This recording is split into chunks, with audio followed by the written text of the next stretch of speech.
Hatred or greed, paradise is the place we need. I feel the peace inside of me.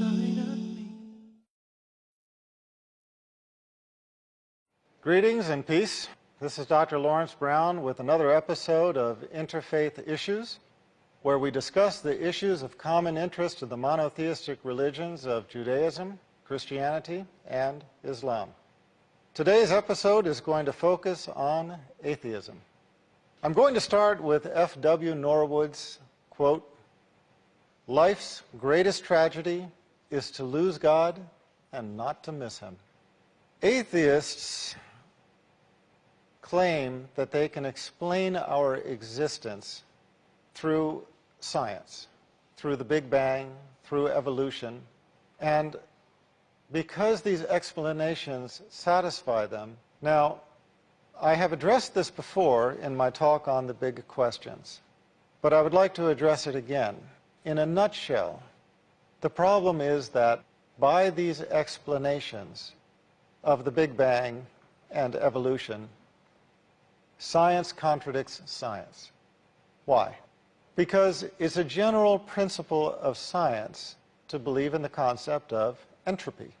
Entropy is the principle that everything degenerates into chaos unless it is controlled. Unless there is a higher power exerting control over a process, it degenerates into chaos.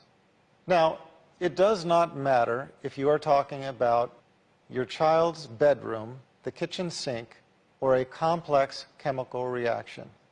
If there is nothing controlling it, it will degenerate into chaos. If nobody picks up the child's bedroom, it will become a mess. If nobody cleans the dishes in the kitchen sink, they will just pile up. And if nobody controls a chemical reaction, it will do whatever it does, sometimes leading to disaster. If there is no control over a process, it degenerates into chaos. And so, over all processes which lead to an organized result, there is a greater power exerting control over it. We are told to believe that the Big Bang, the most cataclysmic event in history, in which all the matter and energy of the universe drew together into a hyperdense core and exploded outward into a universe that is 240 followed by 21 zeros miles across. And this occurred by chance, and this explosion resulted not in chaos, but in perfection, with balanced orbits, with a billion galaxies, over a billion galaxies, none of them colliding with one another. That's a pretty tall tale.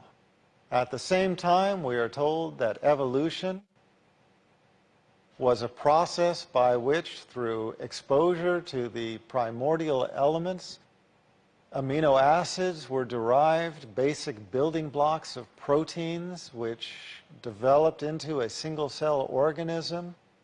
The single-cell organism evolved over millions of years to the various organisms we now have, and that explains the diversity of life as we know it. Again, another process that, without a higher control overseeing that process, we would expect to degenerate into chaos, not into perfection. And yet this is what atheists believe. The cataclysmic event of the Big Bang, the millions of years of uncontrolled random evolution, led not to chaos, but to perfection. That is pretty unbelievable. It is for that reason that many scientists in recent years have disavowed the concept of evolution and have attached the label intelligent design, a conclusion that none of this could have happened without being overseen by a greater power. Now, there are other issues. For example, Evolution, or natural selection, can explain the diversity of species. It can explain why horses 1,000,000 years ago were this tall and now they are that tall. It can explain where the dinosaurs came from and where they went to. It can explain many things, but what it cannot explain is the existence of the soul. If you believe in a soul, where did that come from? And how could that possibly have evolved? If you look at a living organism, all living organisms have something else that is undeniable, and that is life. They have life. Where did that come from? When an organism dies, when an animal dies, the organs are frequently still functioning. Brain death is not always instantaneous. If the organs are still functioning, why is the body dead? Where did the life go to? And where did it come from? We as human beings can transplant almost every organ in the body. We can assemble a Frankenstein-like creature, but nobody can give it life. Not all the scientists in the world can assemble the wing of a gnat.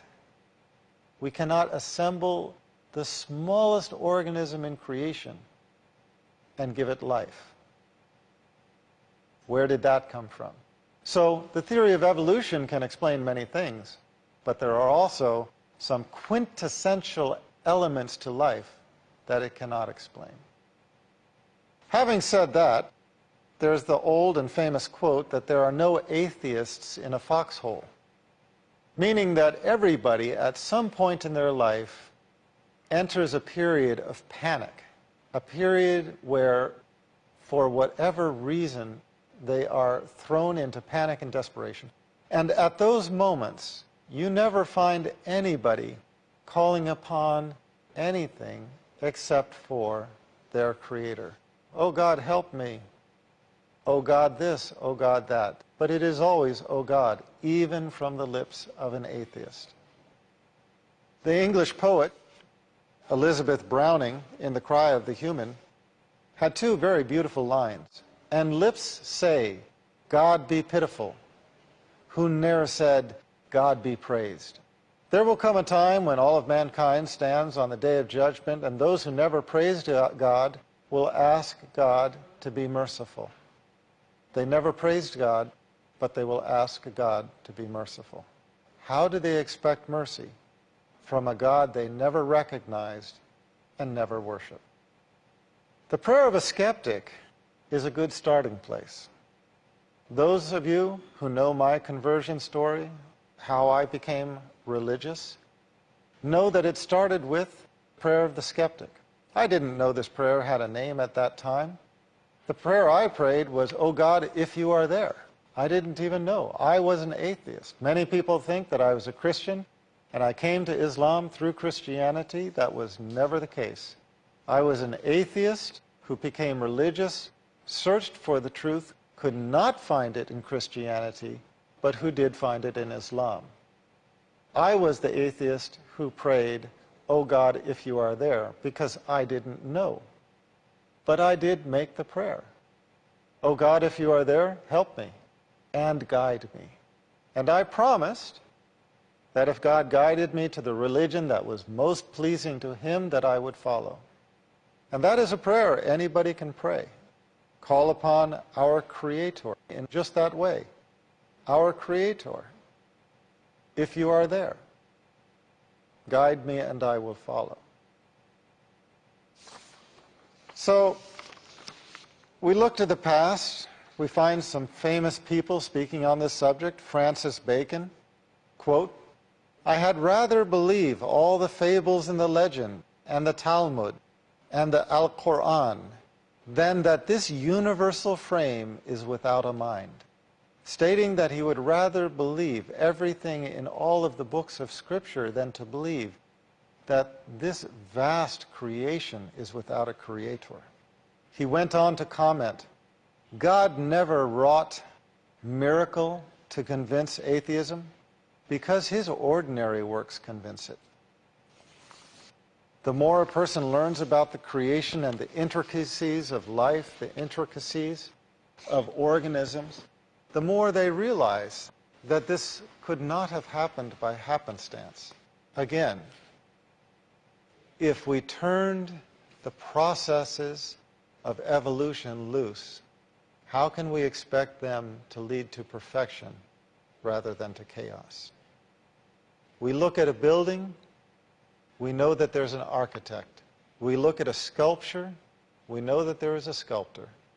We look at a painting, we know that there is a painter. Why is it that when we look at creation, we do not recognize that there is a creator? Well, many people fail to make sense of certain aspects of this life which they perceive as being ungodly. They say, oh, how could there be a God if such and such a tragedy happened? But who are we to question the methodology of our Creator? Yes, there are some babies who die. Then again, there's the old saying, those who God loves die young. Can anybody make sense of that? I can. Makes sense to me. If any human being who was able to cognitively understand the question was asked, what would you prefer now, to continue on in this life or go directly to paradise this instant? And if they understood what paradise entails and what remaining upon this life entails, they would instantly close on the offer. So, can I understand the death of a young person, tragic as it might be? In my viewpoint, that is not a death. It's a transition to the next life, the next existence, which if it is paradise, only a fool would refuse it. If it is hellfire, only a fool would rush toward it. Now we're going to take a short break. Please stay tuned. We'll be right back. Hell is the place we meet. Welcome back. This is Dr. Laurence Brown continuing this episode of Interfaith Issues. We're discussing atheism, and we left off with speaking about the fact that there are many issues that atheists raise to say, how can this tragedy happen and there still be a God? And I was just pointing out that not all tragedies are necessarily a tragedy for the individual. The young person who dies and goes to paradise, if they were asked from paradise whether it was a tragedy that they transitioned from worldly life to paradise, they would be sure to say no, it was not a tragedy. For them it was a blessing. So it all is a matter of perspective. Another matter of perspective that I think we need to remember is that within this worldly life, it was always God's favorites who suffered the greatest afflictions. It was the prophets who suffered the greatest tests, who developed the patience of Job, for example, because of the afflictions upon them. We know the prophets to have suffered greatly in worldly terms. They were humiliated by their people. They were at times tortured. They were at times killed.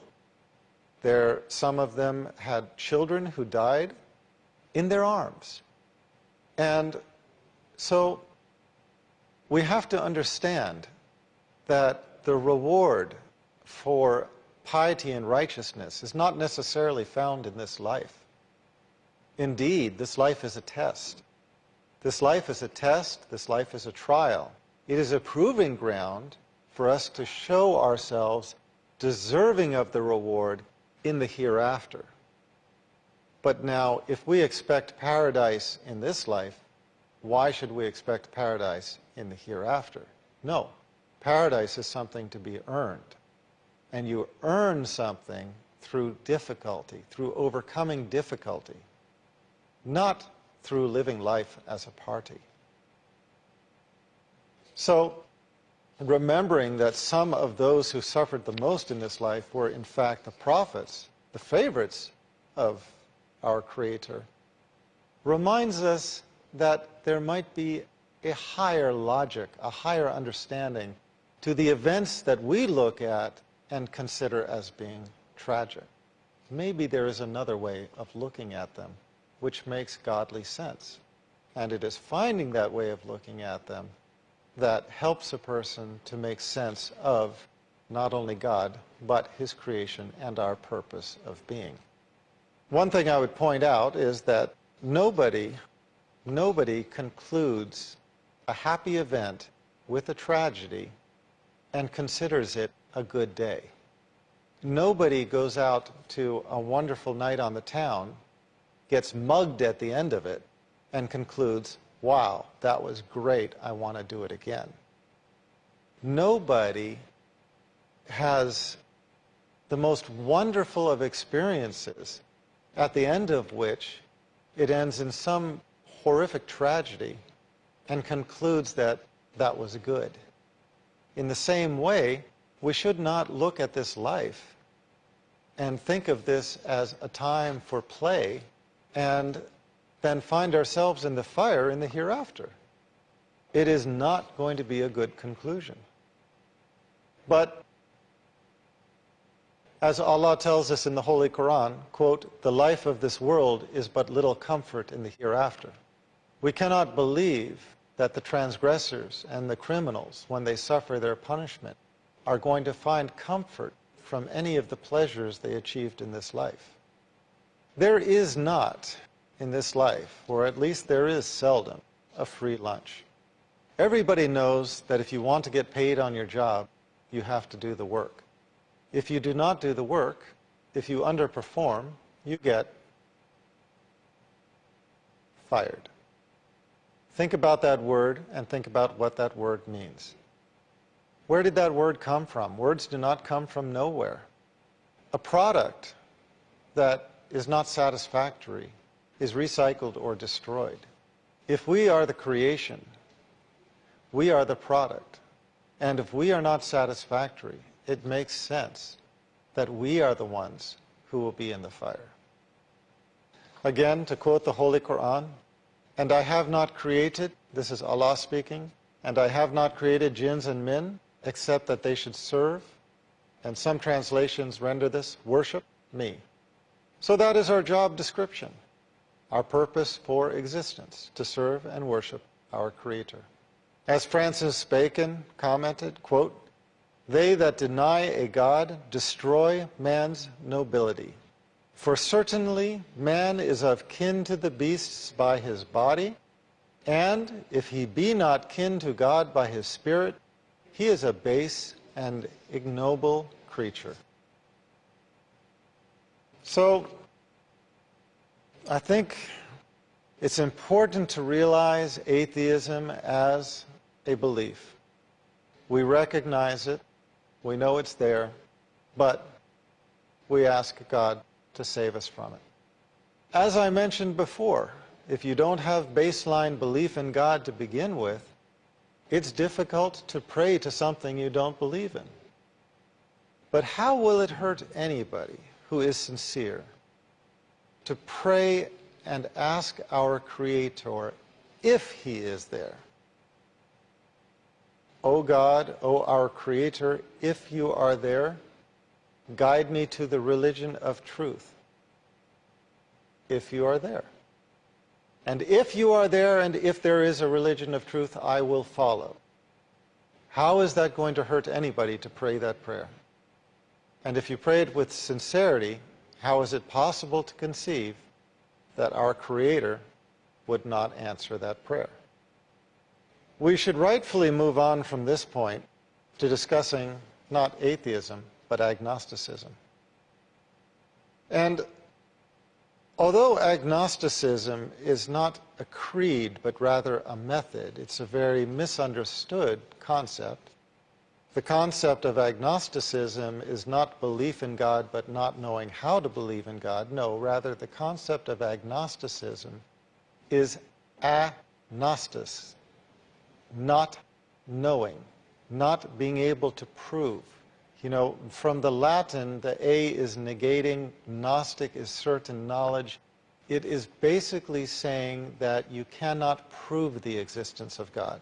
By this definition, which is not the dictionary definition, but it's the definition according to Thomas Huxley, the one who originated the term, by this definition, a person can be Christian, a person can be Jewish, a person can be Muslim, and still be agnostic in the sense that they recognize God, they believe in God, they serve and worship God, but they do not believe that they can prove the existence of God to another.